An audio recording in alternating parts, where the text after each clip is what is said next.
Welcome back. This video breaks down some of the main challenges in comedy and gives you a structured approach to learning them. If you haven't already seen it, go check out the Introduction to 16 Swing video. That one covers the basic feel and how to practice it. You might also want to check out the video on Ikatoba. That one covers some of the basic coordination tools that we'll need for this song. And now, let's get into it. Let's start with the first thing we hear in this song, a drag. A drag is similar to a flam, but with two quick grace notes played very close together. The big question is, what motion and technique should we use for this? The answer to that can vary depending on how close together we want those notes to be. Generally, we want them quite close together. So the question becomes, what kind of technique should we use for a fast double stroke?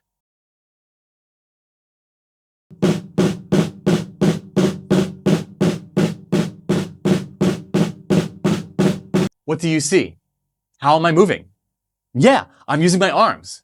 We do use our arms at times for certain techniques, especially buzz rolls and fast double strokes. Here's a quick introduction to the technique.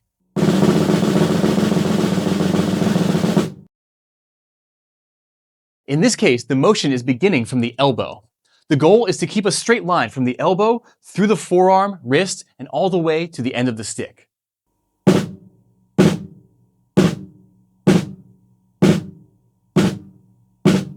Avoid flaring your elbows out, which will create tension in the upper arm.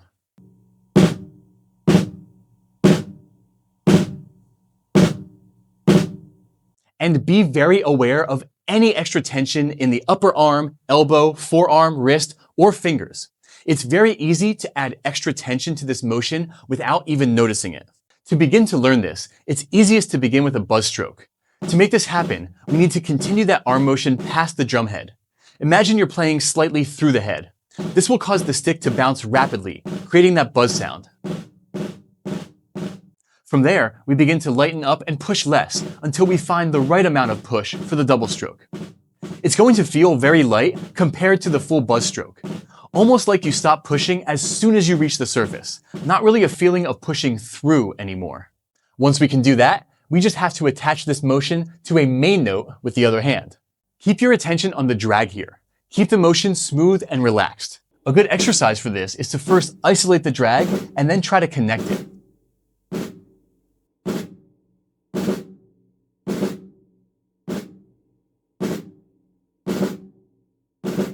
Keep repeating this until everything looks and feels smooth and relaxed, and you're getting the right sound.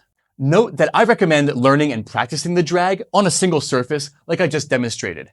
But in this song, the drags don't actually finish there. The first drag finishes on the ride cymbal, and the second drag leads into a cross stick.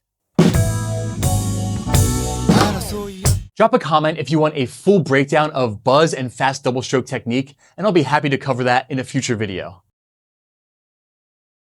Moving on, the main challenge in this song compared to Ikatoba is fluidity.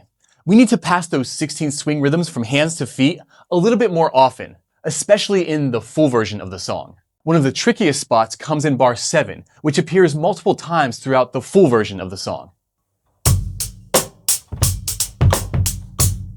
The rhythm moves from kick to hi-hat and back to the kick again, and the challenge is staying locked into that 16 swing rhythm across the limbs, especially in the second half of the bar. This is where your ability to self-assess becomes essential. What mistake are you making? Is it a timing issue between the limbs? Is it the spacing of the kick notes? The ability to identify and troubleshoot our mistakes is not only a crucial part of becoming a great musician, it's also an essential skill that carries over to nearly every part of life. Let's break this bar down using a structured approach, focusing first on isolating the problem spot and then building out around it. As you follow along, pay close attention not just to the notes, but to the method we use to dissect the rhythm.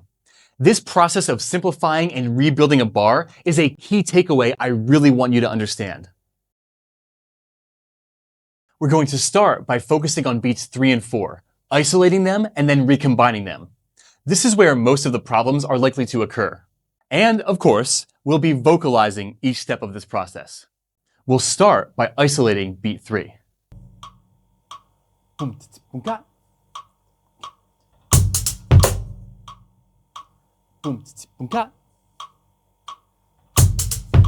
Then we'll isolate beat 4. Count, boom. Count, boom. Now we'll alternate between isolating beat 3, beat 4, and then recombining them. Boom, boom, count, boom. Boom, count, boom.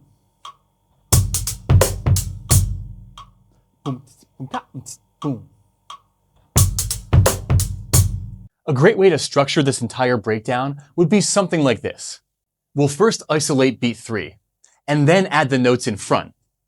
Then play just beat 3 again, and then add on beat 4 using the method we just described. Finally, isolate beat 3 one more time before playing the entire bar. Boom, boom, boom, boom,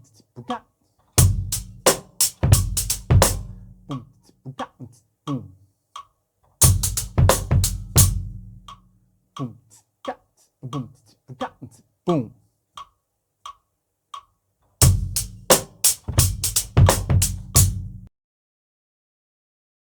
Now, to really reinforce this approach, let's use this same process again with bar 3.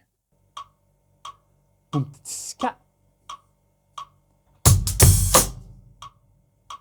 Count. Boom. Boom. Count. Boom. Boom. Count. Boom. Count. Boom.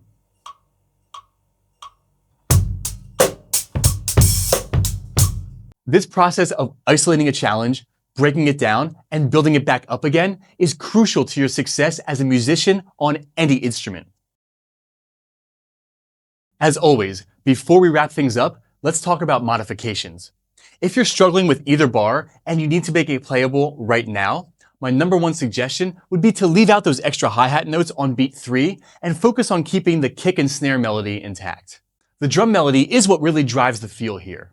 Losing that one extra hi-hat note isn't going to change things very much, and keeping straight 8s on the hi-hat will allow you to focus on the interplay between the kick and snare.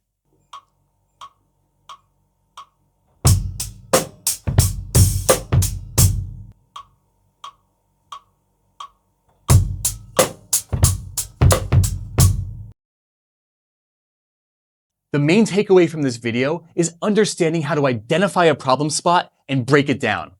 That is the core skill we are developing in these videos, how to break things down and build them back up again for total mastery. Try to repeat this process with any other tricky bars in this song or any song that you're learning. As always, if you have any questions, drop a comment and I'll do my best to respond. Thanks for watching, and I'll see you in the next one. If you want to keep working on this song, Patreon is where all of the learning resources for this channel live. You can join the community and download the TV-size sheet music for free there. The link is on screen and in the description. Thanks again for watching, and now, the outtakes. The rhythm moves from kick to hi-hat and back to kick again. And the challenge is staying locked into that 16th rhythm across limbs, especially in the rhythm